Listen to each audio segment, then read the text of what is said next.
हात धुन्छौ र साबुन पानीले धुन्छु नि कति बेला धुन्छौ र छिनछिनमै धुन्छु नि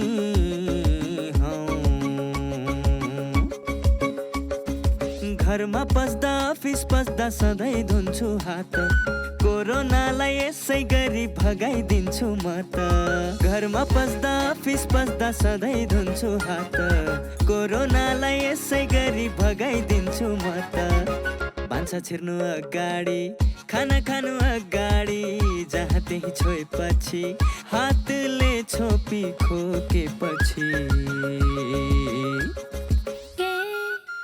हात धुन्छौ र साबुन पानीले धुन्छु नि कति बेला धुन्छौ र छिनछिनमै धुन्छु नि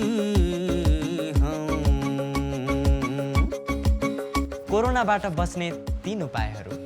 व्यक्ति बीच 2 मिटर टाढा बस्ने, घरबाट बाहिर निस्कँदा मास्क लगाउने र बेला बेलामा साबुन पानीले मिच्ची 20 सेकेन्डसम्म हात धुने। कोरोनाबाट आफू पनि बचौँ र अरूलाई पनि बचाउँ। नमस्कार, स्वस्थ जीवन कार्यक्रममा तपाईलाई स्वागत छ। नेपाल सरकार, स्वास्थ्य तथा जनसङ्ख्या मन्त्रालय, राष्ट्रिय स्वास्थ्य शिक्षा सूचना तथा सञ्चार केन्द्र र नेपाल टेलिभिजन बीच सहकार्यमा निर्माण गरिएको यो कार्यक्रम एनटिभी प्लसका साथै एनटिभी इटहरी र एनटिभी कोहलपुरबाट पनि हेर्न सक्नुहुनेछ। नेपालको संविधानले स्वास्थ्य सम्बन्धी हकलाई नागरिकको मौलिक हकका रूपमा प्रत्याभूत गरेको छ।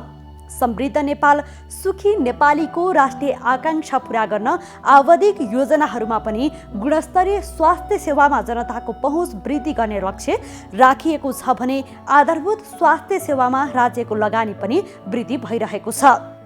स्वास्थ्य सेवामा आम नागरिकको पहुँच वृद्धि गर्न भएका प्रयासहरूका साथै हरेक व्यक्तिले आफ्नो स्वस्थ जीवनका लागि अवलम्बन गर्नुपर्ने उपायहरूबारे हामीले यो कार्यक्रममा चर्चा गर्नेछौँ। बेलायतमा पहिलो पटक पहिचान गरिएको कोभिड-19 कोरोना भाइरसको नयाँ प्रकारको युरोपेली राष्ट्रसहित जापान, क्यानाडामा समेत पुष्टि भएको छ। नयाँ संस्करणको कोरोना भाइरस पहिलाको भन्दा बढी संक्रामक हुने स्वास्थ्यविदहरूले बताएका छन्। यद्यपि पछिल्लो समय विकास गरिएको खोपले उक्त भाइरस विरुद्ध समेत काम गर्ने विज्ञहरूको दाबी छ। यसबारे आज हामीले चर्चा गर्नेछौँ। कोरोना संक्रमण हुन नदिन तथा संक्रमण मुक्त हुन भन्दै पछिल्लो समय आयुर्वेदिक औषधि सेवन गर्नेहरूको संख्या बढ्दो छ। विशेषज्ञको सल्लाह बिना जथाभावी जडीबुटी सेवन गर्दा हुने असरका साथै आयुर्वेदिक औषधिको क्लिनिकल ट्रायल बारे पनि आज हामीले चर्चा गर्नेछौँ। स्वस्थ जीवनशैलीका लागि ध्यान दिनुपर्ने कुराहरूबारे एकजना विशेषज्ञको सुझाव पनि प्रस्तुत गर्नेछौँ। सुरुमा यो विशेष रिपोर्ट।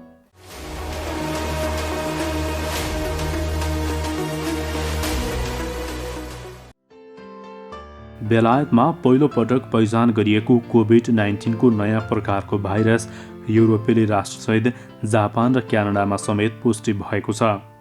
बेलायतबाट फर्केर स्पेन, स्विजरल्यान्ड, स्विडेन, फ्रान्स र लेबनान पुगेका व्यक्तिमा समेत भाइरस संक्रमण पुष्टि भएको हो।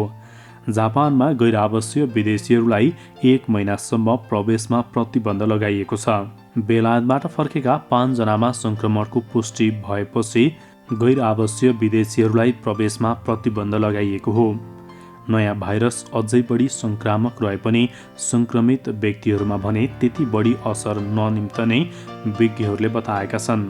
स्पेनको मड्रिडमा नयाँ भाइरसको संक्रमण पुष्टि भएको छ। स्विजरल्यान्डमा पनि नयाँ भाइरस संक्रमण पुष्टि भएको छ। क्रिसमस पूर्व बेलायतबाट आउनेलाई अनुमति प्रदान गर्ने स्विजरल्यान्ड एकल युरोपेली राष्ट्र हो। हजारौंको संख्यामा बेलायतबाट बिदा मनाउन स्विजरल्यान्ड पुग्नेहरू छन्। स्विडेनको स्वास्थ्य नियामक निकायले बेलायतबाट फर्केका व्यक्तिमा संक्रमण पुष्टि भएपछि हाल बिरामीहरू सेल्फ आइसोलेसनमा रहेको जनाएको छ। फ्रान्समा पनि नयाँ कोरोना भाइरस संक्रमण पुष्टि भएको छ। यसअघि नयाँ कोरोना भाइरसका बिरामी डेनमार्क, जर्मनी, इटली, नेदरल्यान्ड्स र अस्ट्रेलियामा समेत पुष्टि भइसकेको छ। नयाँ कोरोना भाइरसबाट संक्रमित सबैभन्दा पहिला सेप्टेम्बर महिनामा दक्षिणी इङ्ल्यान्डमा पुष्टि भएको थियो। पछिल्ला दिनहरूमा लन्डनसहित दक्षिण पूर्वी र पूर्वी इङ्ल्यान्डमा सङ्क्रमित हुनेको 2/3 नयाँ भाइरसका बिरामी छन्। नयाँ संस्करणको कोरोना भाइरस पहिलाको भन्दा बढी सङ्क्रामक हुने स्वास्थ्यविदहरूले बताएका छन्। यद्यपि पछिल्लो महिनामा विकास भएको खोपले उक्त भाइरस विरुद्ध समेत काम गर्ने विज्ञहरूको दाबी छ। युरोपेली युनियनले फाइजर एन्टिबायोटिकको खोप लगाउन स्वीकृति प्रदान गरेसँगै युरोपेली राष्ट्रहरूमा खोप अभियान समेत सञ्चालन भइरहेको छ। नेपालमा सरकारले बेलायतबाट नेपाल आएका व्यक्ति अनिवार्य रूपमा होटल क्वारेन्टिनमा बस्न अनुरोध गरेको छ। स्वास्थ्य तथा जनसङ्ख्या मन्त्रालयले निशुल्क परीक्षणको व्यवस्था समेत मिलाउन सरकारी प्रयोगशालाहरूलाई निर्देशन दिएको छ। नयाँ भाइरस सङ्क्रमण देखिएसँगै बेलायतबाट हुने उडान र यात्रु आवागमनलाई नेपालमा प्रतिबन्ध लगाइएको छ। हजुर नमस्कार, म डाक्टर नवराज शर्मा पण्डित, म वरिष्ठ छाती रोग विशेषज्ञ। हजुरहरूलाई चाहिँ अहिलेको यो समयमा चाहिँ कोरोनाको बारेमा विभिन्न किसिमको चाहिँ समस्याहरू अथवा चाहिँ डरहरू यस्तो केही भएको चाहिँ महसुस भएको हुँदा म केही भन्न चाहन्छु कि हजुर यसरी साह्रै नै डराउनु चाहिँ पर्ने कुरा छैन। कोरोना चाहिँ भन्ने बिमारी चाहिँ सबै भाइरल बिमारी जस्तै यो पनि एउटा बिमारी हो, तर यसको लागि चाहिँ हामीले उपचार गर्नको लागि चाहिँ ठुलै उपचार गर्न सिरियस बिमारी भएको भए मात्रै हामीले चाहिँ हस्पिटलको उपचार लिनुपर्ने हुन्छ। अन्यथा साधारण किसिमको छ भने घरमै बसेर पनि हामीहरूले चाहिँ व्यवस्था हुन सक्ने बिमारी हो। र छाती सम्बन्धी केही समस्या पर्दाखेरि मात्रै पनि हामीले चाहिँ कोरोना भइहाल्यो कि भनेर जुन डर मान्छौँ त्यो चाहिँ होइन। कोरोना मात्रै होइन, यहाँ सारा बिरामी छन्। गत साल पनि कयौँ बिरामीहरू चाहिँ यता हरेक साल चाहिँ जो हस्पिटलहरूमा चाहिँ छातीको समस्या लिएर आउनुहुन्थ्यो उहाँहरूलाई कोरोना त भएको थिएन। त्यस कारणले कोरोना बाहेक पनि कयौँ धेरै रोग बिमारीहरू छन् जसले गर्दाखेरि चाहिँ छातीको समस्या आउन सक्छ। छातीको समस्या आयो भन्दैमा कोरोना भइहाल्यो कि भनेर चाहिँ हामी त्यसरी डर नमानौँ। र सबभन्दा पुरो भन्छु कि कोरोनाबाट चाहिँ बच्ने हो भने हामीहरू चाहिँ डिस्टेन्स मेन्टेन गरौँ, मास्क प्रयोग गरौँ र साबुन पानीले हात धुने बानी बसालौँ जहिलेसुकै पनि, र सेनिटाइजरले प्रयोग गर्ने गरौँ जसले गर्दाखेरि कोरोना चाहिँ हाम्रो शरीरभित्र पस्न नसकोस् र त्यस किसिमको रोग चाहिँ नलागोस्। तर जुनसुकै बिमारी पनि हुँदाखेरि पनि हामीले कोरोना नै भइहाल्यो कि भनेर जुन शङ्का गर्छौँ र डर मान्छौँ त्यो ठुलै डर मान्नुपर्ने पनि होइन।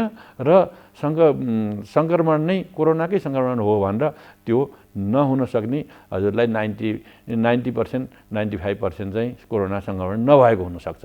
त्यसरी चाहिँ लिँदाखेरि राम्रो होला। कोरोना भाइरस महामारीको अवस्थामा सुरक्षित गर्भावस्था। गर्भावस्था एक विशेष अवस्था हो, चाहे कोरोना भाइरस कोभिड-19 महामारीको बेला नै किन नहोस्। विपद वा सामान्य अवस्था जे भए तापनि गर्भवती तथा उनको गर्भमा रहेको बच्चालाई विशेष हेरचाह र स्याहार चाहिन्छ। गर्भवतीमा पनि कोरोना भाइरसको संक्रमण हुन सक्छ। त्यसैले कोभिड-19 का लक्षणका साथै गर्भावस्थामा देखिन सक्ने खतराका लक्षणहरूबारे जानकारी राखौं। गर्भावस्थामा देखिने खतराका लक्षणहरू: टाउको साह्रै दुख्नु, आँखा तिरमिराएर धमिलो देखिनु, हात तथा मुख सुनिनु, हात खुट्टा अरुरो भई काँप छुट्नु वा मुर्छा पर्नु, कडासित तल्लो पेट दुख्नु, योनिबाट रगत वा पानी बग्नु। यी मध्ये कुनै पनि खतराका लक्षणहरू देखा पर्ने बित्तिकै तुरुन्तै नजिकैको स्वास्थ्य संस्थामा जाँच्न लैजानु पर्दछ। नियमित गर्भवती जाँच तथा खतराका लक्षणको समयमै पहिचान गरी गर्भावस्थालाई सुरक्षित बनाऊ। कोभिड-19 सम्बन्धी कुनै पनि जिज्ञासा वा परामर्श चाहिएमा पैसा नलाग्ने कल सेन्टर 1115 वा 1133 मा सम्पर्क गरौँ। मानसिक स्वास्थ्य पनि शारीरिक स्वास्थ्य जस्तै अत्यन्त महत्त्वपूर्ण स्वास्थ्यको एउटा अङ्ग हो। त्यसैले शारीरिक स्वास्थ्य शरीर मात्र स्वस्थ भएर हुँदैन, मानसिक रूपमा पनि मान्छे स्वस्थ हुनुपर्छ। त्यसैले मानसिक स्वास्थ्य सम्बन्धी पनि हामी सजग हौँ। र साथै विशेष गरेर यो कोभिड-19 को बेलामा जनमानसमा अलि डर बढी भएको, त्रास बढी भएको देखिएको छ। हामी डराएर त्रासमा बसेर र यो डर नै चाहिँ नि कोभिड-19 भाइरस भन्दा पनि ठुलो बनाउनु भन्दा हामीले सम्बन्धित निकायद्वारा जारी गरिएको स्वास्थ्य यसबाट बच्न सक्ने गाइडलाइन्सहरू जुन छ त्यसलाई हामीले राम्रोसित मनन गऱ्यौँ भने हामी डराएर बस्नुपर्ने जरुरत छैन। त्यसैले आधिकारिक संस्थाहरूबाट जारी गरिएको स्वास्थ्य सम्बन्धी नियमहरू राम्रोसँग पालन गरौँ र नडराउँ। यो कोभिड-19 त्यति एकदमै डराउनु पर्ने जरुरत छैन। हामी सजग भयौँ भने यसले हामीलाई केही बिगार गर्न सक्दैन। कोरोना संक्रमण हुन नदिन तथा संक्रमण मुक्त हुन भन्दै पछिल्लो समय आयुर्वेदिक औषधि सेवन गर्नेहरूको संख्या बढ्दो छ। बजारमा कोरोना निको हुने र कोरोना लाग्न नदिने भन्दै थरीथरीका जडीबुटी बिक्री भइरहेको छ। विशेषज्ञको सल्लाह बिना जथाभावी जडीबुटी सेवन गर्दा हुने असरबारे आयुर्वेदिक चिकित्सकसँगको स्वास्थ्य संवाद अबको क्रममा।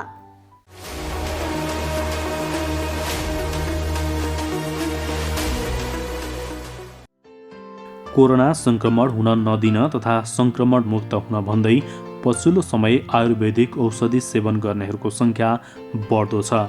बजारमा कोरोना निको हुने र कोरोना लाग्न नदिने भन्दै थरीथरीका जडीबुटी बिक्री भइरहेको छ। विशेषज्ञको सल्लाह बिना जथाभावी जडीबुटी सेवन गर्दा स्वास्थ्यलाई असर गर्छ कि गर्दैन भन्ने पनि चासोको विषय छ।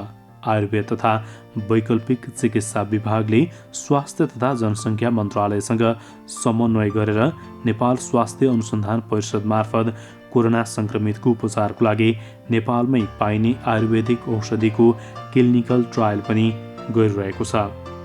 अहिले कोरोना संक्रमण भएका र नभएका दुवै थरीले आयुर्वेद र जडीबुटीलाई बढी प्राथमिकता दिएका छन्। यसका फाइदा र बेफाइदाहरू के छन्? यसै बारेमा हामीले आयुर्वेद चिकित्सक डाक्टर लक्ष्मी ओलीसँग संवाद गरेका छौँ। यो कोरोना भाइरसको समयमा चाहिँ आयुर्वेदिक चिकित्साले पनि कोरोना भाइरस नियन्त्रण गर्न सक्छ है भन्ने कुरा यहाँहरूले नै जुन निकालिरहनु भएको छ बाहिर, आधारहरू चाहिँ के हुन्? यसमा अब मैले त उहाँहरूलाई जो बिरामी हुनुहुन्छ उहाँहरूलाई औषधि दिएर निको नै पारिसकेँ होइन। त्यसको चाहिँ मसँग पिसिआर प्रमाणित गरेका रिपोर्टहरू नै छन् नेगेटिभ आएका होइन। एउटा आधार त्यो हो भने अर्को आधार चाहिँ के हो भने जडीबुटीमा इम्युनिटी बढाउने, शरीरमा इम्युनिटी बढाउने क्षमता छ। त्यो जडीबुटीबाट बनाएको हुनाले यो औषधिले चाहिँ सहजै निको गर्यो। अब निको गरिसके पछाडि चाहिँ अब त्योभन्दा ठुलो प्रमाण त केही हुन्न। त्यसो हुँदाखेरि त्यसको बलमा मैले चाहिँ निको भयो भन्ने हो। हजुर, जस्तो डाक्टर साहब पछिल्लो समय जुन गुर्जो खाने भनेर पनि विभिन्न रूपमा आइराखेको हो र सर्वसाधारणहरूले र इभन कोरोना पोजिटिभ भएका बिरामीहरूले पनि चाहिँ यो गुर्जो प्रयोग गर्ने चाहिँ धेरै मात्रामा बाहिर आएको हो। यसलाई कसरी मिलाएर यसलाई प्रयोग गर्ने, खास यसका फाइदाहरू के छन् यसको बारेमा पनि भनिदिनुहोस् न। सबै व्यक्तिको पहुँचमा सबै खालका जडीबुटी हुँदैनन्। अब चाहिँ यसमा अहिले मैले बनाएको इम्युनो बुस्टर छ, यसमा 17 प्रकारका जडीबुटीको चाहिँ निश्चित मात्रा त्यसको चाहिँ मिलाएर वैज्ञानिक ढङ्गले त्यसमा चाहिँ नापतोल गरेर मात्रा मिश्रण गरेको छ र त्यसको चाहिँ इम्युनो बुस्टर भनेर बनाएको छ। अब यसको मुख्य कन्टेन्टको रूपमा यसमा गुर्जो पनि छ, अश्वगन्धा पनि छ, असुरो छ, यार्सागुम्बा छ। यसै गरेर एन्टिभाइरल एन्टिब्याक्टेरियल प्रोपर्टिज भएका 17 प्रकारका जडीबुटीको प्रयोग भएको छ। अब यो कस्तो भन्दाखेरि चाहिँ अब सबैलाई चाहिँ यो सबैको पहुँचमा हुन्न र सबैले बनाउन पनि सक्नुहुन्न। तर त्यो भएको हुँदाखेरि यो भइरहेको चिज चाहिँ उहाँहरूले प्रयोग गर्नुभयो भने त्यसमा दुविधा मान्नुपर्ने अवस्थै छैन। यो चाहिँ 3 दिन 4 दिन 5 दिन खाँदैखेरि उहाँहरूको चाहिँ पोजिटिभ समस्या जो देखिएको छ त्यो चाहिँ नेगेटिभ भएको छ र उहाँहरूलाई चाहिँ जो सिम्टम्स देखिएको छ, ज्वरो आउने, डायरिया हुने, खोकी हुने होइन, त्यो खालको चाहिँ सिम्टम्सलाई यो औषधिले कभर गरेको छ। मेरो घरमा हजुरले बनाउनु भएको औषधि उपलब्धता छैन, तर म आफै घरमा बसेर चाहिँ ती जडीबुटी खाएर चाहिँ कोरोना भाइरस चाहिँ निको बनाउन चाहन्छु, मेरो इम्युनिटी चाहिँ बढाउन चाहन्छु भन्नको लागि मैले घरमै गुर्जो प्रयोग गर्दा चाहिँ त्यसलाई कसरी मिलाएर गर्ने त, कति मात्रामा गर्ने त? अब गुर्जो मात्रैले चाहिँ प्रयोग गर्दाखेरि इम्युनिटी चाहिँ बढ्छ, तर चाहिँ के भन्दाखेरि गुर्जोको मात्रा मात्रै हुँदाखेरि मानिसहरूको धेरै प्रेसर लो हुने र तपाईँको चाहिँ त्यसले मात्रै चाहिँ शरीरमा प्रशस्त मात्रामा इम्युन सिस्टम जुन ढङ्गले बन्नु पर्थ्यो त्यति छिटो नबन्ने भएको हुनाले सबै चाहिँ समस्यामा जस्तो चाहिँ डायरिया हुने अनि ज्वरो आउने अनि त्यसपछि पखाला लाग्ने जुन मतलब चाहिँ खोकी लाग्ने जुन समस्या छ त्यो सबैमा चाहिँ एउटै गुर्जोले चाहिँ पर्याप्त नहुने भएको हुनाले त्यसमा चाहिँ भुइँ अमला त्यसै गरेर यार्सागुम्बा लगायतका जडीबुटी समावेश गर्नुपर्ने हुन्छ। अब हाम्रो भान्साघरमा सबैको घरमा चाहिँ यार्सागुम्बा नहुन सक्छ, सबैका घरमा चाहिँ तपाईँको अश्वगन्धा नहुन सक्छ, सबैका घरमा असुरो नहुन सक्छ। त्यो नभएको चिज चाहिँ उहाँहरूले प्राप्त गर्नुपर्ने हुन्छ। अब जबसम्म हामी त्यो 17 प्रकारको जडीबुटीलाई निश्चित मात्रामा मिलाउँदैनौँ, त्यसको निश्चित मात्रामा नमिलाएसम्म त्यो खालको रोग प्रतिरोधात्मक क्षमता भएको औषधि बन्दैन। त्यसो हुँदाखेरि गुर्जो मात्रै पर्याप्त होइन। त्यही ढङ्गले अहिले चाहिँ मान्छेहरूले गुर्जो मात्रै पनि प्रयोग गर्नुभयो। अब के छ भने सामान्य जसलाई सिम्टम्स देखिएको छैन, पोजिटिभ मात्रै देखिएको छ, उहाँहरूलाई त गुर्जो नखाँदाखेरि तातो पानी मात्रै खाँदा पनि उहाँहरूलाई समस्या हुँदैन। तर जसलाई कडा खाले भाइरस लागेको छ र जसलाई चाहिँ डायरिया पनि छ, ज्वरो पनि छ, जसलाई चाहिँ कडा खालको खोकी लागेको छ, त्यसलाई त गुर्जो मात्रैले काम गर्दैन। त्यस्तो अवस्थामा यो 17 प्रकारको जडीबुटी अनिवार्य मिक्स गर्नै पर्छ र मात्रै तपाईँको 5 दिन 6 दिन अथवा 4 दिन 3 दिनमै पनि नेगेटिभ आउँछ। यदि त्यसो गरिएन भनेदेखि त्यसको चाहिँ जुन बन्नुपर्ने हो 17 प्रकारको जडीबुटी मिसेर के हुन्छ भने अर्कै खालको थर्ड कम्पोजिसन बन्छ हैन। त्यसको चाहिँ शक्ति अर्कै हुन्छ। तर एउटा मात्रै एलिमेन्टमा के हुन्छ भन्दाखेरि त्यसमा चाहिँ इम्युनिटी बन्न सक्ने क्यापासिटी कम हुन्छ। त्यसमा चाहिँ अब एन्टिभाइरल एन्टिब्याक्टेरियल प्रोपर्टी चाहिँ कम हुन्छ। त्यो भएको हुनाले त्योबाट चाहिँ बन्दैन। त्यसो हुँदाखेरि एउटै जडीबुटीले चाहिँ निको गर्दैन। तर जब हामी 17 वटा जडीबुटीको निश्चित मात्रा मिलाएर त्यसलाई चाहिँ जब फर्मुला तयार गर्छौँ, त्यसको त विधि र प्रक्रिया छ। त्यसमा त यो अध्ययन गर्न मैले 6 महिना लागेर बल्ल यो औषधिको स्वरूपमा आएको छ भनेदेखि सामान्य मान्छेले सामान्य हिसाबले मैले चाहिँ कोरोनाको औषधि बनाउँछु भन्दाखेरि त्यो सम्भवै हुँदैन। त्यसो भएको हुँदा यो चाहिँ भान्सामा भएका चिजले मात्रै यो औषधि तयार हुँदैन। अब जस्तो भान्सामा भएका जडीबुटीमा जस्तो दालचिनी छ, ज्वानो छ, धनियाँ छ, त्यसै गरेर तपाईँको चाहिँ भान्सामा के छ भन्दाखेरि मरिच छ हैन। यी चिजहरू प्रयोग गर्न सकियो हैन, ती चिजबाट फाइदै हुन्छ। तर इम्युनिटी सिस्टममा डेभलप गरेर तपाईँको 3 दिनमा निको हुन्छ, 4 दिनमा निको हुन्छ भनेर ग्यारेन्टी दिन चाहिँ त्यसबाट सकिन्न। किनभने त्यसको सबै फर्मुला पुगेन, सबै औषधिहरू पुगेन। जबकि यो औषधि बनाएकोमा 17 प्रकारका जडीबुटी छन्, जबकि प्रत्येक नेपालीको घरमा त यार्सागुम्बा त छैन। अब यसमा यार्सागुम्बा अनिवार्य हाल्नै पर्ने छ, निश्चित मात्रामा हाल्नुपर्छ, मात्रा पनि जान्नु पर्यो फेरि। त्यसो हुँदाखेरि ती जडीबुटी पनि हुन्, भान्सामा भएका जडीबुटी पनि फाइदाकारी छन्, राम्रा छन्, तर त्यतिले मात्रै कोरोनालाई नियन्त्रण गर्न सक्दैन। त्यसो भएको हुँदाखेरि यसमा चाहिँ यार्सागुम्बा लगायतका अरू पनि जडीबुटीहरू छन् जो भुइँ अमला भन्छ, असुरो भन्छ हैन, लगायतका धेरैवटा जडीबुटीहरूको मिश्रण गर्नुपर्छ। जस्तो त्यसमा टिमुर पनि आउँछ एउटा हैन, लगायतका 17 प्रकारका जडीबुटी छन् जसमा चाहिँ एन्टिभाइरल एन्टिब्याक्टेरियल प्रोपर्टी छ। त्यसले चाहिँ के छ भन्दाखेरि शरीरमा इम्युनिटी बनाउँछ र यसले चाहिँ 3 दिन 4 दिन कसैलाई 5 दिन कसैलाई 6 दिनमै कोरोना मुक्त गरिसकेको छ। यो चाहिँ मैले प्रमाणको आधारमा बोल्दैछु। जस्तो भान्सामै प्रयोग हुने यो बेसार छ, अन्य जुन जडीबुटीको रूपमा प्रयोग हुने जिरा रहेको छ, टिमुर रहेको छ, यसलाई चाहिँ कसरी प्रयोग गर्ने, कति मात्रामा प्रयोग गर्ने हामीले भान्सामा चाहिँ? हजुर, अब यी जति पनि जडीबुटीहरू भान्सामा हामीले प्रयोग गरिरहेछौँ यो चाहिँ आजभन्दा हजारौँ वर्षदेखि यो चाहिँ उपयोगमा हाम्रा बाबुबाजेले यसको महत्त्व बुझेर भान्सामा जोड दिनुभएको छ। जस्तो चाहिँ अब जिरालाई भुटेर त्यसलाई धुलो पारेर तपाईँको चाहिँ मनतातो पानीमा हालेर प्रयोग गरियो भने त्यसले ग्यास्ट्रिकलाई पनि फाइदा गर्छ। त्यसै गरेर ज्वानोले तपाईँको चाहिँ क्याल्सियम, त्यसमा प्रशस्त मात्रामा प्रोटिन भएको हुनाले अब शरीर चाहिँ कमजोर हुँदाखेरि चाहिँ दाँत नहल्लियोस् भनेर सुत्केरी महिलाहरूले पनि प्रयोग गर्ने प्रचलन छ नेपाली समाजमा। त्यसै गरेर ज्वानोमा चाहिँ के छ भन्दाखेरि तपाईँको चाहिँ जुन फ्लू टाइपको रोग हुँदाखेरि अथवा रुगामर्की लाग्दाखेरि पनि त्यो चाहिँ उमालेर खाने प्रचलन छ। अब त्यसले पनि फाइदा चाहिँ गर्छ। धनियाँ त्यसै गरेर उपयोगमा ल्याउन सकिन्छ, दालचिनी ल्याउन सकिन्छ, त्यसै गरेर मरिच पनि प्रयोगमा आउँछ। तर मैले अघि पनि भने त्यति नै मात्रै चाहिँ पर्याप्त हुँदैन। त्यसो भएको हुँदाखेरि हामीले संयुक्त रूपमा 17 प्रकारका जडीबुटीको निश्चित मात्रा भनेको चाहिँ कोही चाहिँ 2 ग्राम हाल्नुपर्ने होला, कोही चाहिँ 50 ग्राम पनि हाल्नुपर्ने होला हैन। त्यसको चाहिँ तपाईँको चाहिँ मात्रा मिलाउँदाखेरि त्यो चाहिँ आवश्यक पर्छ हैन। यो चाहिँ तपाईँको अब मैले औषधि बनाउँदाखेरि 200 ग्रामको औषधि बनाएको छु एउटा इम्युनो बुस्टर भनेर। त्यो 200 ग्रामको औषधिमा कुनैको चाहिँ अब 10 ग्राम हाल्नुपर्ने हुनसक्छ, हालेको छ, कुनै चाहिँ तपाईँको चाहिँ अब 50 ग्राम पनि हालेको छ। त्यसो हुँदाखेरि त्यसको चाहिँ मात्रा चाहिँ औषधिको प्रयोग जसले गरेर आयो उसलाई चाहिँ थाहा हुने हुनाले, जस्तो मैले मेरो सन्दर्भमा मैले थाहा पाएको चाहिँ त्यसमा चाहिँ मात्रा त्यसरी 2 ग्राम कुनैको हाल्नुपर्छ भने कुनैको 10 ग्राम पनि हाल्नुपर्ने हुन्छ, कुनैको 50 ग्राम, त्यसरी चाहिँ मिलाएको छ त्यो चाहिँ। अनि त्यो मिलाउँदा मात्रै बल्ल औषधि चाहिँ तयार हुन्छ। विश्वव्यापी रूपमा वैज्ञानिक रूपमै जुन प्रमाणित अनि मान्यता चाहिँ भइसकेको छैन, यो चाहिँ किन होला? चाइनामा पनि जब कोरोना फैलियो त्यसबेला तपाईँको चाहिँ जडीबुटी प्रयोग गर्नुपर्छ भनेर प्रशस्त मात्रामा चाइनिज ट्रेडिसनल जडीबुटीहरू प्रयोग गरियो, परम्परागत जडीबुटीहरू प्रयोग गरियो। त्यहाँ तपाईँको पनि के प्रयोग गरियो भन्दा कागती प्रयोग गरियो, भिटामिन सी को रूपमा अमलालाई प्रयोग गरियो हैन, लगायतका त्यहाँ तपाईँको चाहिँ अन्य जडीबुटीहरू पनि प्रयोग भएको छन् चाइनामा पनि। अब के छ भने यसमा चाहिँ वैज्ञानिकहरूको अब अध्ययन पुगिरहेको छैन। जसरी आयुर्वेदलाई चाहिँ अध्ययन गर्नुपर्ने हो, यसमा के तत्त्व छ भनेर गुर्जोको बारेमा छुट्टै अध्ययन हुनुपर्ने हो, यार्सा गुम्बाको बारेमा छुट्टै अध्ययन हुनुपर्ने हो, छुट्टै चाहिँ तपाईँको चाहिँ अश्वगन्धाको बारेमा अध्ययन हुनुपर्ने हो।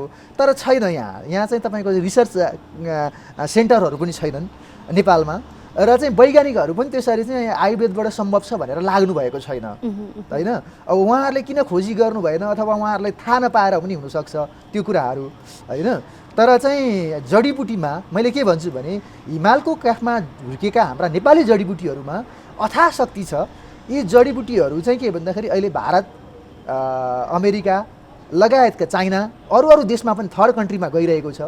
जस्तो मैले उदाहरणको रूपमा दिन्छु तपाईँलाई, नेपालबाट लोडसल्ला भन्ने एउटा औषधि जान्छ जुन चाहिँ अमेरिकामा गएर त्यो चाहिँ क्यान्सरको औषधि बन्छ। हेर्नुहोस्, त्यसको चाहिँ एक्सट्र्याक्सन निकालेर हैन तपाईँको यहाँबाट चाहिँ जान्छ, उहाँ गएर तपाईँको एक्सट्र्याक्सन विधिबाट चाहिँ त्यसको चाहिँ लोडसल्लाबाट तपाईँको चाहिँ टेक्सोल भन्ने रसायन निस्किन्छ, त्यो रसायनबाट चाहिँ एन्टी क्यान्सर त्यो औषधि बन्छ। त्यसै गरेर अब नेपालबाट यार्सागुम्बा भन्ने औषधि जान्छ, हेर्नुहोस् लाखौँ रुपियाँ हालेर चाहिँ विदेशीहरूले लगिरहेछन्। भनेपछि यसमा जुन रूपमा चाहिँ खोज र अनुसन्धान हुनुपर्थ्यो त्यो रूपमा भइरहेको छैन। यो कुरामा अझै अध्ययन पुगेको छैन उहाँहरूको भन्छु म चाहिँ। त्यसो हुँदाखेरि मैले यसमा आफ्नो अध्ययनलाई फोकस गरेँ र औषधि बनाएर मैले ट्रायल गर्दाखेरि उहाँहरूलाई चाहिँ काम गर्यो र नेगेटिभ देखायो। मैले देखिएको कुरालाई प्रमाणको रूपमा बाहिर आउट गरिसकेको छु। मैले 6 पेजको अनुसन्धान सामग्री पनि सार्वजनिक गरिसकेको छु। पिसिआर प्रमाणित गरेर त्यो पनि मैले चाहिँ ठाउँ-ठाउँमा तपाईँको चाहिँ पत्रकार सम्मेलन गरेर पनि मैले यो जानकारी दिइसकेको छु हैन। ती प्रमाणहरू मसँग सुरक्षित छन्। मान्छेहरू नि मैले उपचार गरेका मान्छेहरू चाहिँ हजारौँको सङ्ख्यामा अहिले पनि जीवित हुनुहुन्छ र उहाँहरूको फोन नम्बर सहित मैले रेकर्ड राखेको छु। मेडिकलबाट औषधि दिँदाखेरि त्योभन्दा त अगाडि हो नि, आयुर्वेदिक चिकित्सा त धेरै पहिलादेखि आएको कुरा हो हैन। आजको दिनसम्म आइपुग्दासम्म चाहिँ प्रमाणित हुन सकेन। त्यो कुरा चाहिँ अलिकति हजुरले महत्त्वपूर्ण प्रश्न उठाइदिनु भयो। यो वैज्ञानिक रूपमै प्रमाणित भएको चिज हो। किन भन्नुहुन्छ भने जब राइट दाजुभाइले प्लेन उडाए त्योभन्दा अगाडि कसैले प्लेन उडाउन सकेको थिएन, प्लेन उडेको थिएन। यसको अर्थ उहाँहरूले पहिल्यै चाहिँ वैज्ञानिक भएर पहिल्यै प्लेन उडेको होइन नि त। प्लेन त पछि उड्यो, उहाँहरूले बनाउनु भयो। उहाँहरू चाहिँ वैज्ञानिक भएर हैन। यहाँ के कुरा छ भने डक्टरले वैज्ञानिक रूपमा प्रमाणित गरिदिनुपर्छ हैन। वैज्ञानिकहरूले ठुलो वैज्ञानिकले ठुलो नाम गरेको हैन, नामको अगाडि डाक्टर झुन्ड्याएको वैज्ञानिकले प्रमाणित गरिदिनुपर्छ, अथवा अन्तर्राष्ट्रिय कलेजमा पढेकाहरूले हैन उहाँहरूले चाहिँ प्रमाणित गरिदिनुपर्छ भन्ने कुरा हुन्छ। तर मेरो बुझाइ के हो भने जसले बनाए पनि प्लेन उड्दो नि हैन, कसले बनायो भन्ने कुरा होइन। र वैज्ञानिक रूपमा प्रमाणित भयो कि भएन भन्ने कुरा प्लेन उड्यो कि उडेन हामीले त्यहाँ हेर्ने हो। त्यस्तै यो वैज्ञानिक रूपमा प्रमाणित भयो कि भएन भन्दा वैज्ञानिक रूपमा त प्रमाणित भएको हो, तर सम्बन्धित देशका सरकारहरू हैन विज्ञहरूले यसमा चासो नदिएर मान्यता नदिएका कारणले चाहिँ यो कुरा वैज्ञानिक रूपमा प्रमाणित भएन भन्ने कुराहरू हो। तर भएको तथ्य र घटनालाई समात्ने हो भने जस्तो इलन मस्कले तपाईँको चाहिँ के भन्दाखेरि अन्तरिक्षमा जाने यान बनाउनु भयो। इलन मस्क भन्ने एउटा चाहिँ तपाईँको चाहिँ युवा हो हैन। अब उहाँले बनाउनु भयो, बनाइसके पछाडि के हो भने त्यो जहाज अन्तरिक्षमा गयो र सकुशल पृथ्वीमा फेरि ल्यान्ड गर्यो। तर उहाँ फेरि वैज्ञानिक त होइन, उहाँ इन्जिनियरिङ फिल्डको मान्छे पनि होइन, तर उहाँले सेल्फ स्टडी गरेर त्यो बनाउनु भयो। अब त्यसको अर्थ त्यसलाई मान्यता नदिने भन्ने कुरा त होइन। अहिले नासाले उहाँलाई नै मान्यता दिएको छ भनेपछि यहाँ कुरा के आउँछ भने कुन कलेजमा पढेर आयो होइन भन्ने कुरा एक नम्बर, र दोस्रो नम्बर सरकारले मान्यता दियो कि दिएन भन्ने कुराहरू। अब यो विषयमा सत्य के हो, तथ्य के हो, त्यसमा गइसके पछाडि यथार्थको भूगोलमा टेकिसकेपछि, धरातलमा टेकिसके पछाडि त्यसलाई त सबैले स्वीकार्नुपर्छ होइन।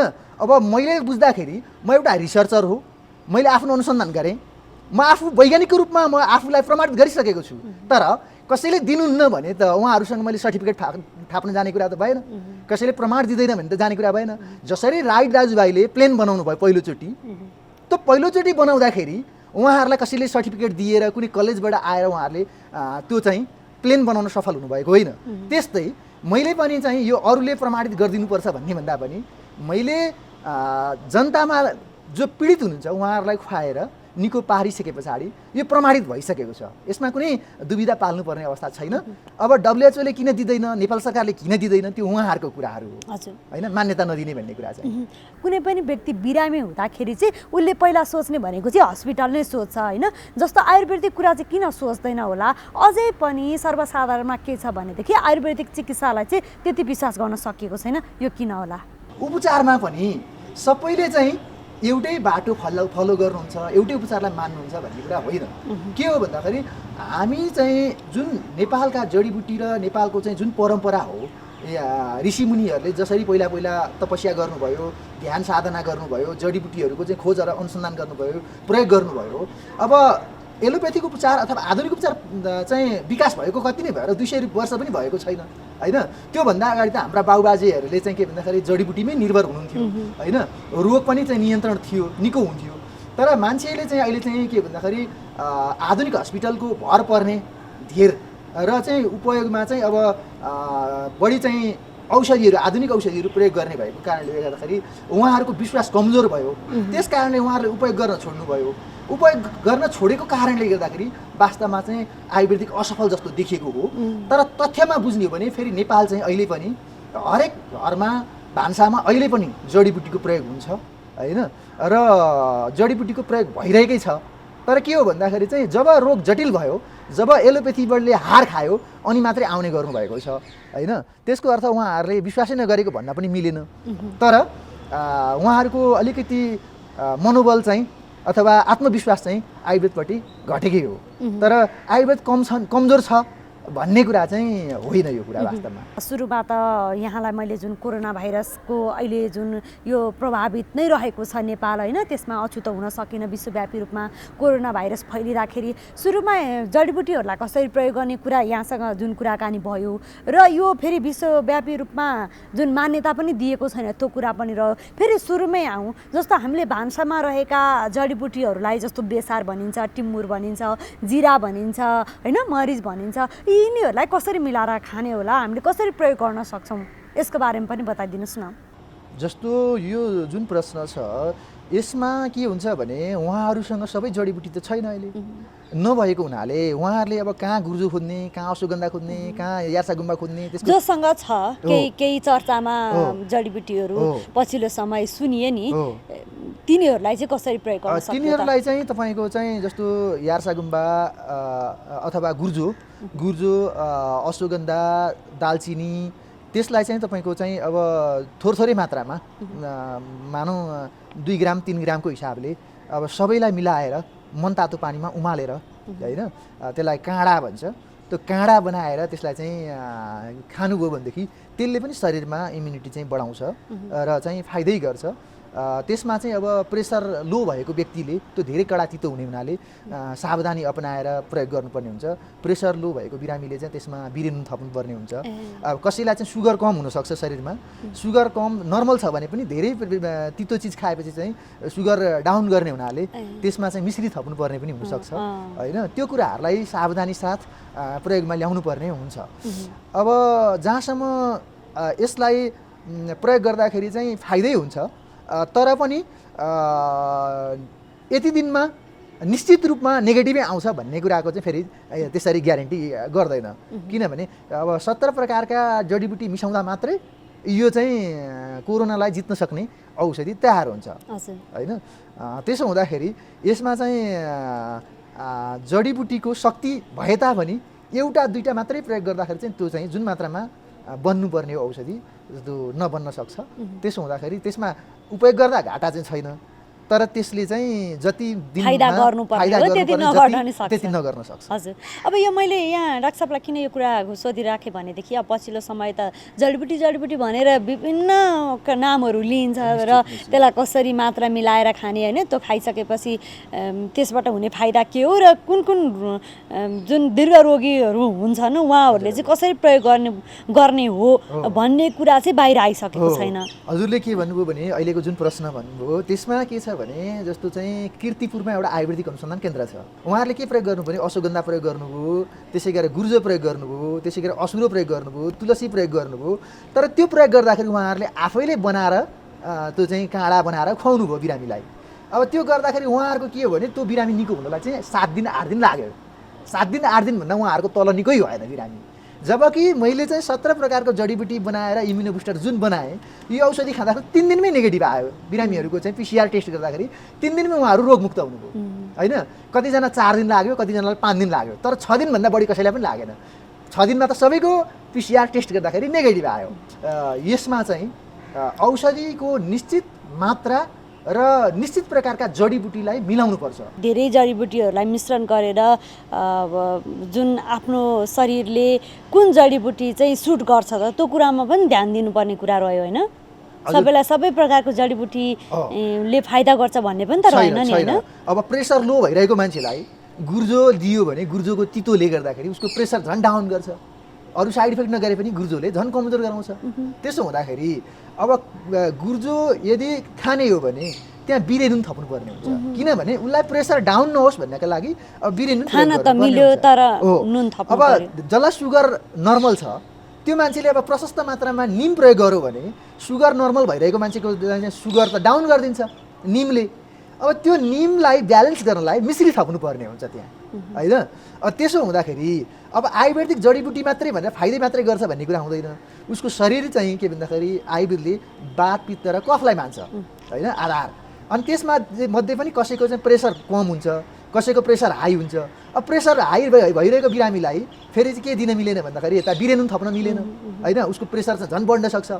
अनि जसलाई सुगर पहिलेदेखि रोगी हुनुहुन्छ उहाँहरूलाई चाहिँ पहिलेदेखि मिश्री दिन मिलेन, मिश्री दिएपछि त फेरि सुगर बढ्ने भयो। त्यसो हुँदाखेरि जसलाई प्रेसर हाई छ उसले बिरेनुन प्रयोग नगर्ने, जसलाई प्रेसर हाई छ उसले गुर्जो खान सक्यो, तर जसलाई प्रेसर लो छ उसले गुर्जो खान सकेन, निम खान सकेन। त्यस्तो अवस्थामा यसलाई ब्यालेन्स गर्नुपर्ने हुन्छ। ब्यालेन्स गर्नको लागि हामीले विभिन्न एलिमेन्टहरूको फेरि हेल्प लिनुपर्ने हुन्छ होइन। त्यस्तो अवस्थामा सक्खरको पनि हेल्प लिन सकिन्छ, महको हेल्प लिन सकिन्छ।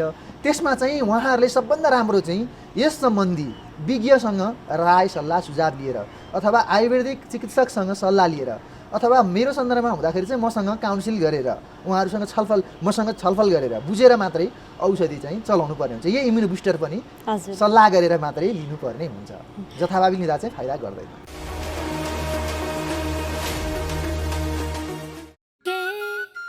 हात धुन्छौ र साबुन पानीले धुन्छु नि, कति बेला धुन्छौ र छिनछिनमै धुन्छु नि।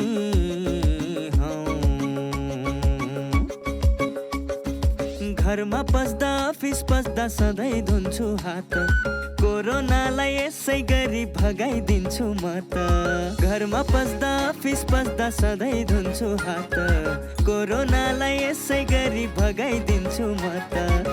भान्सा छिर्नु अगाडि, खाना खानु अगाडि, जहाँ त्यही छोएपछि हातले छोपी खोकेपछि। हात धुन्छौ र साबुन पानीले धुन्छु नि, कति बेला धुन्छौ र छिनछिनमै धुन्छु नि। कोरोनाबाट बस्ने 3 उपायहरू: व्यक्ति बीच 2 मिटर टाढा बस्ने, घरबाट बाहिर निस्कँदा मास्क लगाउने र बेला बेलामा साबुन पानीले मिच्ची 20 सेकेन्डसम्म हात धुने। कोरोनाबाट आफू पनि बचौँ र अरूलाई पनि बचाउँ। नमस्ते, म डाक्टर दिपा पाण्डे। अहिलेको समयमा यो कोरोनाको महामारी एकदम बढ्दो अवस्थामा छ र सङ्क्रमितको सङ्ख्याहरू पनि दिन प्रतिदिन बढ्दै गइरहेको छ र त्यसै कारणले गर्दाखेरि हामीले चाहिँ यो हाम्रो रोगसँग लड्ने शक्ति, रोग प्रतिरोधात्मक क्षमताहरू बढाउनु पर्ने अवस्था आएको कारणले गर्दाखेरि बिहान उठ्ने बित्तिकै तपाईँले आफ्नो बिहान तातो पानीहरू पिउने, त्यसको साथसाथै योगासनाहरू गर्ने, प्राणायामहरू गर्ने, अनि त्यस्तै गरेर ध्यान, मेडिटेसन र रिल्याक्सेसन टेक्निकहरू गर्ने। यसको साथसाथै खानेकुराहरूलाई पनि खानेकुराहरू पनि व्यवस्थित गरेर खाने, प्राकृतिक तरिकाको खानपिनहरूलाई बढी मात्रामा जोड दिने, जस्तै भिटामिन रिच, सी रिच भएको खानेकुराहरू, त्यस्तै गरेर प्रोटिन बढी भएको खानेकुराहरू, यस्तै गरेर भेजिटेरियन खानेकुराहरूलाई चाहिँ बढीभन्दा बढी मात्रामा ध्यान दिने। यस्तै गरेर जस्तै कि तपाईँलाई केही समस्याहरू छ, निन्द्राहरूदेखि लिएर हरेक कुराहरू चाहिँ एकदम महत्त्वपूर्ण भूमिका खेल्ने भएको भएर राम्रो निन्द्राको लागि पनि तपाईँले जस्तै एकदम गाह्रो अवस्थाहरूमा छ भने जस्तै मालिसहरू गर्ने, त्यस्तै गरेर तातो पानीमा खुट्टाहरू डुबाउने जस्ता प्राकृतिक उपचार पद्धतिहरू गर्न सक्नुहुन्छ। यस्तै गरेर जस्तै तपाईँ कतै जानुहुन्छ या कतै गएर आउनुहुन्छ भने पनि जस्तै जलनेतीहरू भयो, जलनेती जस्तै अनि जलनेती गर्ने, त्यस्तै गरेर नुन पानीले कुल्ला गर्ने जस्ता उपचार पद्धतिहरूलाई पनि कन्टिन्यू गर्न सक्नुहुन्छ। यस्तै गरेर बाफहरू दैनिकी रूपमा बिहान एक टाइम, बेलुका एक टाइम बाफहरू लिने, अनि त्यस्तै गरेर बाफहरू लिनुको साथसाथै आफूलाई सहज हुने तरिकाले चाहिँ एक्सर्साइजहरू जस्तै कि वकिङहरू पनि यहीँ घरभित्रै सकिन्छ कि कतातिर सकिन्छ, वकिङहरू गर्ने जस्ता कामहरू गर्नुभयो भने हाम्रो रोगसँग प्रतिरोधात्मक क्षमता बढाउनलाई चाहिँ सजिलो हुन्छ, जसले गर्दा चाहिँ तपाईँलाई कोरोनासँग लड्नलाई चाहिँ सहज बनाउँदछ। नमस्कार, आज म यहाँहरूलाई नवजात शिशु स्याहार सम्बन्धी जानकारी दिन आएकी छु।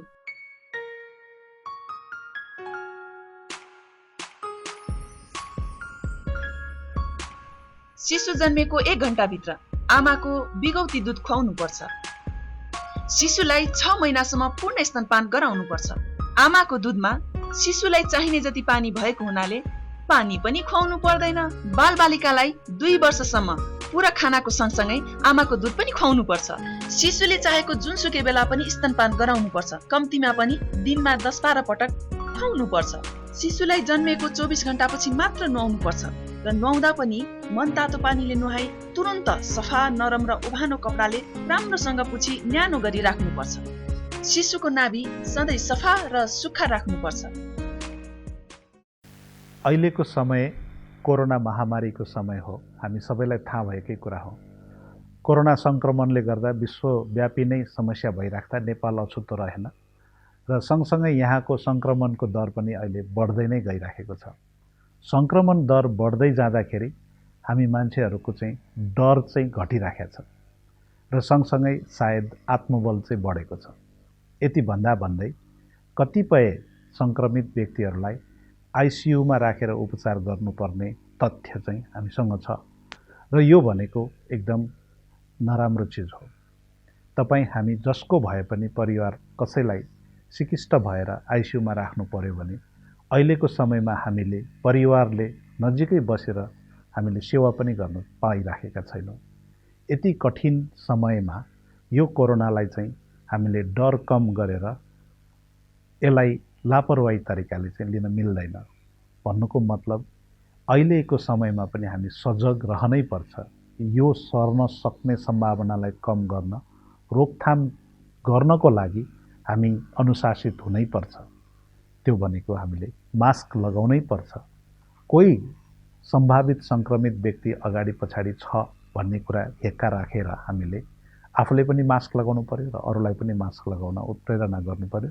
सँगसँगै अनावश्यक ठाउँहरूलाई छोइछोटो गर्नु पनि भएन।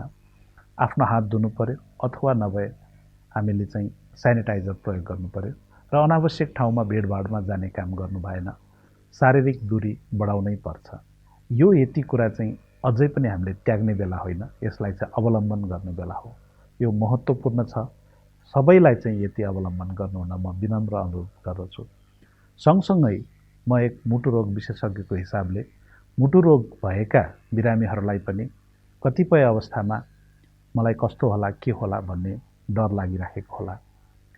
मुटु रोग भइराखेका व्यक्तिहरूलाई अहिले अस्पतालसम्म गएर देखाउन पनि अप्ठ्यारो भइराखेको होला। यसमा म यहाँहरूलाई के भन्न चाहन्छु भने यहाँहरूको लक्षण केही नयाँ आएको छ भने कृपया यहाँहरूले आफ्नो चिकित्सकलाई सम्पर्क गर्नुहोस् अथवा अस्पताल आउनुहोस्। यदि लक्षणहरू केही पनि आएको छैन भने आफूले खाइराखेको नियमित औषधिहरू सेवन गरिराख्नुहोस्। आफूलाई बलियो बनाउनुहोस्, आत्मबल बढाउनुहोस्, शारीरिक अभ्यास गर्नुहोस्, अनावश्यक खानेकुराहरू धेरै नखानुहोस्, हिँडडुल धेरै अनावश्यक हिँडडुल नगर्नुहोस् र एकदमै लक्षण भनेको के भनेदेखि कथम कदाचित छातीमा पीडा भयो, सास फेर्न गाह्रो भयो, मुटुको धड्कन एकदम बढ्दै गयो र रिङ्गटा लाग्यो, एकदमै अप्ठ्यारो महसुस भयो भनेदेखि चाहिँ अस्पताल आउनुहोस्। यदि होइन भनेदेखि चाहिँ अहिलेको समयमा पनि हामी नर्मल जस्तै गरेर, साधारण जस्तै गरेर घरमै बसेर पनि आफ्नो उपचार निरन्तर गर्न सक्छौँ र यो निरन्तरता दिने बेलामा कोरोनाबाट हुन सक्ने सङ्क्रमणलाई पनि ध्यान पुर्याउँ र यसकोबाट परै बसेर यसलाई रोकथाम गरौँ। यति गऱ्यौँ भने हामी मुटुकै रोग लागे पनि हामीलाई चाहिँ स्वस्थ रूपमा जीवनयापन गरेर अगाडि बढ्न सक्छौँ। स्वस्थ जीवनका लागि खानपान, बानी व्यवहार, जीवनशैली आदिमा ध्यान दिनुपर्छ।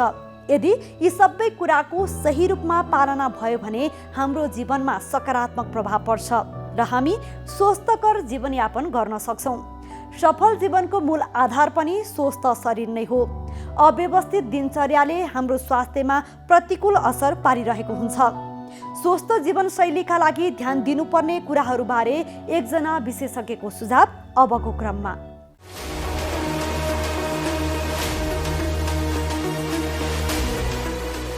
नमस्कार, म डाक्टर स्वाति कुमारी पाण्डे। म बिहान 6 बजीतिर उठ्छु र उठिसकेपछि चाहिँ पहिला आधी घन्टा मेडिटेसन गर्छु। त्यसपछि कागती र तातो पानी खान्छु अनि 1 घन्टा जति चाहिँ म एक्सर्साइज गर्छु।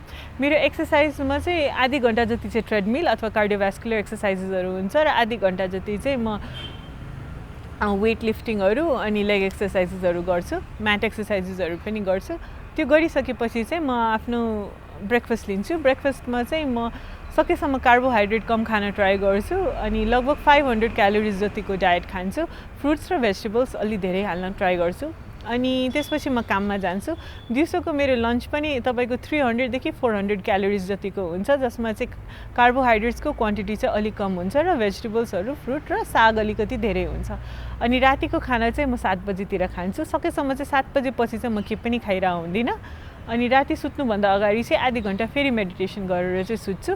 राति चाहिँ सकेसम्म 7 देखि 8 घन्टा चाहिँ सुत्न ट्राई गर्छु। अनि हजुरहरूले पनि यस्तै स्केड्युल लगभग मेन्टेन गर्नुभयो भने अथवा आफ्नो स्लिपलाई पनि प्रायोरिटी दिनुभयो भने चाहिँ अलिकति हेल्दी लाइफस्टाइल चाहिँ हुन्छ।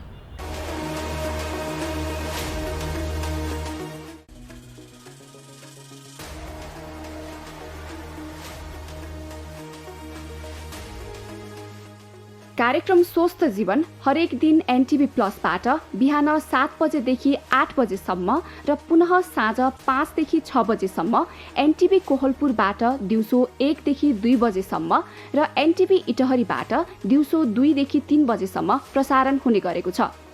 स्वास्थ्य सम्बन्धी यहाँहरूको कुनै जिज्ञासा वा समस्या भएमा हामी सम्बन्धित विज्ञहरूबाट समाधान खोजी कार्यक्रममा प्रसारण गर्नेछौँ।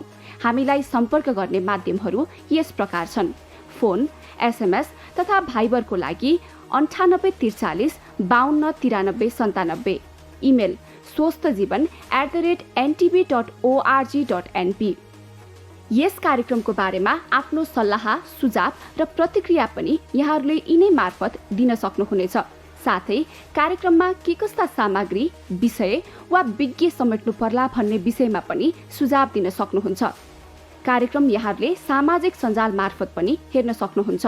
YouTube Nepal television, mobile application Nepal television, Facebook facebook.com/neptv2041।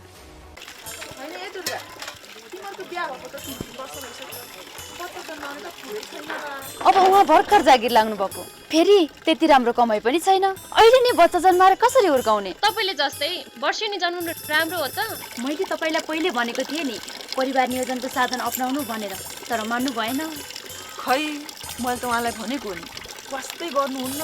मैले त दिदी 5 वर्ष काम गर्ने पाखुरामा इम्प्लान्ट लगाएको छु नि। अर्को आयुसिडी भन्ने पनि हुन्छ, त्यसले एकपटक लगाएपछि 12 वर्षसम्म गर्भ रोक्छ। फेरि बिचमा सन्तानको इच्छा भए निकाल्न पनि मिल्छ। सजिलोको लागि त पिल सकी खाएको भए नि भइहाल्थ्यो नि। त्यही त।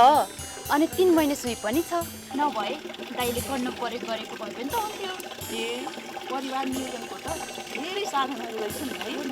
अब त म पनि श्रीमानसँगै स्वास्थ्य चौकीमा गएर परिवार नियोजनको साधन रोजेर प्रयोग गर्छु। सही भन्नुभयो लक्ष्मी दिदीले। जन्मान्तर र इच्छा अनुसार सन्तान जन्माउन अनि सुखी परिवारको लागि परिवार नियोजनको साधन अपनाउनुहोस्। नमस्ते, म डाक्टर कुञ्जन आचार्य, नाक कान घाँटी विशेषज्ञ। हाम्रो स्वस्थ जीवनको लागि 2-3 वटा कुरा भन्नु जस्तो लागेको छ मलाई। सबभन्दा पहिला हामीले स्वस्थ जीवनको लागि एक्सर्साइज व्यायामको आवश्यकता पर्छ, एउटा कुरा। दोस्रो कुरा हाम्रो डाइटको आवश्यकता पर्छ, राम्रो डाइटको आवश्यकता पर्छ। र तेस्रो कुरा हाम्रो अहिले कोरोनाको टाइम भएको हुनाले हामीले अब कोरोनाबाट कसरी बच्ने भन्ने पनि हाम्रो प्राथमिकतामै पर्छ छ अहिलेको टाइममा। अब डाइट सबभन्दा पहिला व्यायामको कुरा गर्दा हामीले बिहान उठेदेखि हामीले एक्सर्साइज जुनसुकै मान्छेले पनि एक्सर्साइज गर्नु राम्रो थियो, सबैजनालाई थाहा भएको कुरा हो। र सबै अरू रोग नाक कान घाँटीको मात्र नभएर अरू मुटुको, छातीको, फोक्सोको सबैतिरको रोगलाई व्यायामले चाहिँ कम गर्नमा सहयोग गर्छ भन्ने कुरा यहाँहरू सबैजनालाई थाहा नै छ। र व्यायाम चाहिँ हामीले आधा घन्टा जति मात्र गरे पनि पुग्छ। स्ट्रेचिङ एक्सर्साइजहरू मात्र गर्दा पनि हामीलाई धेरै सहयोग हुन्छ। त्यसले हाम्रो राम्रो रिजल्ट दिन्छ भन्ने कुरा अब अध्ययनहरूले देखाइसकेका छन्। त्यसपछि हाम्रो डाइटको कुरा आउँछ। डाइट हामीले स्वस्थ खानुपर्छ, सफा खानुपर्छ, पकाएर खानुपर्छ, जङ्क फुडहरू खानु हुँदैन। स्पेसली चाउचाउ अब अनावश्यक जङ्क फुड खायो भने हाम्रो वेट बढ्छ। वेट बढेपछि त्यसले हामीलाई कोभिडलाई मात्र नभएर अरू सबै रोग निम्त्याउने सोर्स बन्न सक्छ। र तेस्रो कुरा हाम्रो अहिले कोभिडको टाइम भएको हुनाले हामीले सामाजिक दूरी कायम गर्ने, मास्क लगाउने र हात टाइममा हात धोयो भने हामीले कोभिडबाट पनि बच्न सकिन्छ। यो अहिलेको कोभिड चाहिँ स्पेसल कन्डिसन भएको हुनाले अब यो अरू रोगलाई पनि यसले असर गर्ने, अरूलाई झन् दीर्घ रोग भएको मान्छेहरूलाई झन् कठिन बनाउने, झन् अप्ठ्यारो बनाउने हुनाले कोभिडलाई पनि साथसाथै लिन अलिक स्वस्थ रहनको लागि कोभिडबाट बच्न पनि एकदमै जरुरी छ।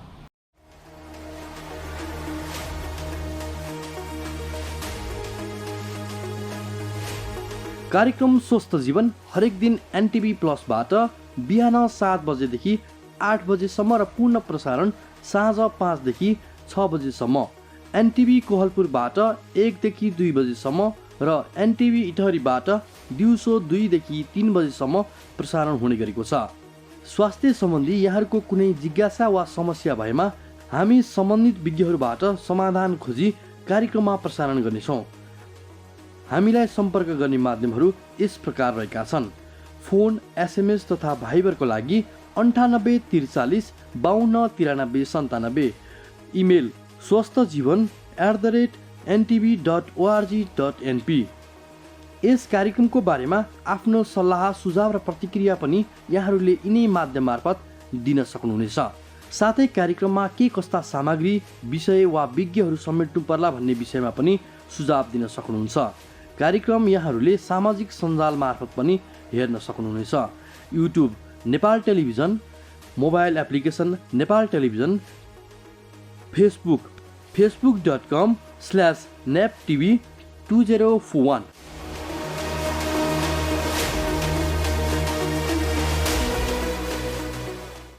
बेलायतमा पहिलो पटक पहिचान गरिएको कोभिड-19 को नयाँ प्रकारको भाइरस युरोपेली राष्ट्रसहित जापान, क्यानाडामा समेत पुष्टि भएको छ। नयाँ संस्करणको कोरोना भाइरस पहिलाको भन्दा बढी संक्रामक हुने स्वास्थ्यविदहरूले बताएका छन्। यद्यपि पछिल्लो समय विकास गरिएको खोपले उक्त भाइरस विरुद्ध समेत काम गर्ने विज्ञहरूको दाबी छ। यसबारे आज हामीले चर्चा गर्यौं। कोरोना संक्रमण हुन नदिन तथा संक्रमण मुक्त हुन भन्दै पछिल्लो समय आयुर्वेदिक औषधि सेवन गर्नेहरूको संख्या बढ्दो छ। विशेषज्ञको सल्लाह बिना जथाभावी जडीबुटीको सेवन गर्दा हुने असर बारे पनि आज हामीले चर्चा गर्यौं। साथै स्वस्थ जीवनशैलीका लागि ध्यान दिनुपर्ने कुराहरूबारे एकजना विशेषज्ञको सुझाव पनि प्रस्तुत गर्यौं। आजका लागि स्वस्थ जीवन कार्यक्रमको समय सकिएको छ।